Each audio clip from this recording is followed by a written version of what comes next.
চাওক মন কৰিব আপোনালোকে বিশেষ কৰি এটা UPPL BPF আৰু NDAৰ নামত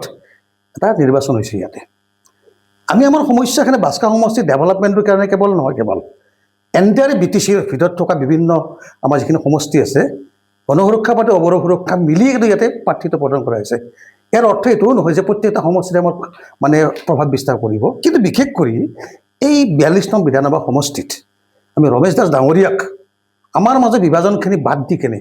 আমাৰ দুখ ফুক দি পেলাই ৰাইজক মাফ কৰি দি কেনে অন্তত আমি আমাৰ ভাষাখিনি সমস্যাৰ কাৰণে মাটিৰ সমস্যাৰ কাৰণে তেখেতক আমি ইয়াতে নিশ্চিতভাৱে উঠাইছোঁ আৰু মই আশাবাদী যে যদি কেৱল মাত্ৰ আমাৰ ভাষাখিনি সমস্যা আমাৰ ভূমিৰ সমস্যাখিনি যদি আমি ব্যক্তিগত সমাধান কৰিব লাগে নিশ্চিতভাৱে ৰমেশ দাসৰ দ্বাৰা দিয়ে সমাধান হ'ব আৰু মই আশা কৰোঁ এই ক্ষেত্ৰত মই বিশেষ কৰি আজি আপোনালোকৰ এই মিডিয়াৰ থ্ৰু দিয়ে আমাৰ বাস্কা সমষ্টিৰ যিখিনি NDAৰ নামৰ BJP কৰা যিখিনি মানুহ তেখেতক এটা আহ্বান কৰিছোঁ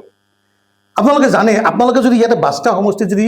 BJP প্ৰাৰ্থী দিলেহেঁতেন আমাৰ ক'ব লগা নাছিলে আপোনাক তেখেতে ভোটটো দিয়ক মই আপোনালোকক এটাই কথা সুধিব খোজোঁ কেতিয়াবা এলায়েন্সৰ নামত মিত্ৰৰ নামত UPPLক ভোট দিব ক'ব ৰাইজখিনি কেতিয়াবা আপোনালোকে NDAৰ নামত আপোনালোকে BPFক ভোট দিব আপোনালোকে মন কৰিবচোন এই 2015 হওক 2017 বছৰ আগ্ৰা মহিলা কংগ্ৰেছ চৰকাৰ যেতিয়া আছিলে এই কংগ্ৰেছৰ কৰ্মীসকলক কি কৈছিলে আপোনালোকে কংগ্ৰেছৰ এলায়েন্সৰ কাৰণে আপোনালোকে BPFক ভোটটো দিয়ক যেতিয়া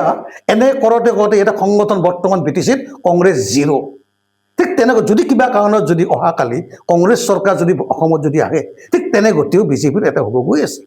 মই এটাই আপোনাৰ হাত জোৰ কৰি ৰিকুৱেষ্ট কৰিছোঁ আপোনালোকক যে কেৱল NDAৰ নামত কেৱল আপোনাৰ প্ৰতিবাৰে আপোনালোক কোনো BPF UPPLৰ যিটো ভোটৰ ৰাজনীতি কৰিছে বাদ দেখাৰ মন কৰিব কিবা কাৰণত যদি আপোনালোকৰ এই সমষ্টিটো যদি BPF বা UPPLক যদি NDAৰ নামত এই ভোটখিনি প্ৰদান কৰা হয় মন কৰিব এই সমষ্টিৰ কাৰণে কিন্তু মাত পতা মানুহ কোনো নাথাকিব আপোনালোকক হাত জোৰ কৰিছোঁ হেৰা হৰণীয়া কিবা ভাল পাইছে বেয়া পিছৰ পৰ্যায় অৱৰ সুৰক্ষা সমিতি আমাৰ দক্ষিণ মাফ কৰি অন্তত আপোনালোকৰ BJPৰ সাংগঠনিক ভেটি ভৱিষ্যত সুস্থ কৰাৰ স্বাৰ্থত অন্তত ৰমেশ দাস ডাঙৰীয়াক প্ৰতিটো জাতি জনগোষ্ঠী ভোটদান কৰি যাতে এই সমষ্টিৰ বিভিন্ন সমস্যা সমাধানৰ কাৰণে এটা সুযোগ আপোনাৰ প্ৰদান কৰিবলৈ আহ্বান কৰিছোঁ চাওক এটা কথা মন কৰিব আজি ৰাকেশ ব্ৰহ্ম ডাঙৰীয়াই এই নিৰ্বাচনৰ নামত ক্ষমতা ৰাজনীতি কৰিছে ইয়াতে তেওঁলোকৰ নিজৰে ex-MLA হিতেশ বসুমতাৰী ডাঙৰীয়াক টিকটৰ পৰা বাহিৰ কৰি কেৱল মাত্ৰ ক্ষমতাৰ ৰাগিত কেইটামান টকাৰ বিনিময়তে হওক যিকোনো তেওঁলোকৰ দলীয় কথা আছে হিতেশ বসুমতাৰী ডাঙৰীয়াক তেওঁলোকে বিতাড়িত কৰি তেওঁলোকৰ মাজতে ভাগ হোৱা নাই বাৰু আজি হিতেশ বসুমতাৰী ভোট কাৰ কাটিব ৰাকেশ ব্ৰহ্মৰে কাটিব তো আল্টিমেটলি ৰাইজে নিজে বুজক যে এওঁলোকৰ নিৰ্বাচন জিকাৰ কোনো কণ্ডিশ্যন নাই আজি ৰাকেশ ব্ৰহ্মৰে প্ৰশ্ন কৰিব খোজোঁ আপোনালোকক যে আপোনালোকে চৰকাৰতে প্ৰমোদ নেতা চৰকাৰ থাকোঁতে আপোনালোকে A block B block C ব্লকৰ মাটিখিনি আপোনাক পাট্টা দিয়া বুলি কৈছিলে আপুনি কৈছে মোৰ এনেকুৱা ইচ্ছা গৈছে আজি বেংক পাতি লৈ ইয়াত নাচিব ইচ্ছা গৈছে এতিয়া যদি ৰাইজে আপোনাক কয় বেংক পাতি লৈ আপুনি সেইসময়ত নাচিব ইচ্ছা কৰিছে এতিয়া ৰাইজে যদি কয় এতিয়া ৰাকেশ ব্ৰহ্ম ইয়াতে আছে বেংক পাতি লৈ তেওঁক আমি পহু খেলা দিব লাগে যদি কয় আপুনি ভাল পাবনে কাৰণ এইখিনি কাম আপোনালোকে কৰিছে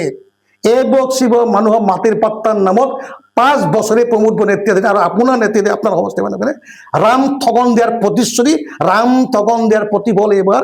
এই বাস্কা সমষ্টিৰ আমাৰ A block B block C মানুহে নিশ্চিতভাৱে প্ৰদান কৰিব কাৰণ আপোনালোকৰ এই যিটো চিন্তাধাৰা য'ত নেকি মানুহৰ 10 বিঘা মাটিক 1 বিঘা মাটি দিম বুলি কৈ এফিডেভিট সাবমিট কৰি বেল্ট এণ্ড ব্লকত নপৰা মাটিক আপোনাৰ ট্ৰাইবেল বেল্ট কৰি আমাৰ মানুহে ৰাম ঠগন দিয়াৰ নিশ্চিতভাৱে যিখিনি সুস্থিৰ থাকা চিন্তাধাৰা মানুহে আপোনাক কোনোপধ্যে ভোট দিয়ে কাৰণ ৰাকেশ ব্ৰহ্ম ডাঙৰীয়াই ভোট দিয়া মানে এই A ব্লক C ব্লকে নহয় আমাৰ বসবাস কৰা বিভিন্ন জাতি জনগোষ্ঠীৰ অস্তিত্ব সংগতৰ মনত থাকিব আৰু মনেশ্বৰ ডাঙৰীয়াই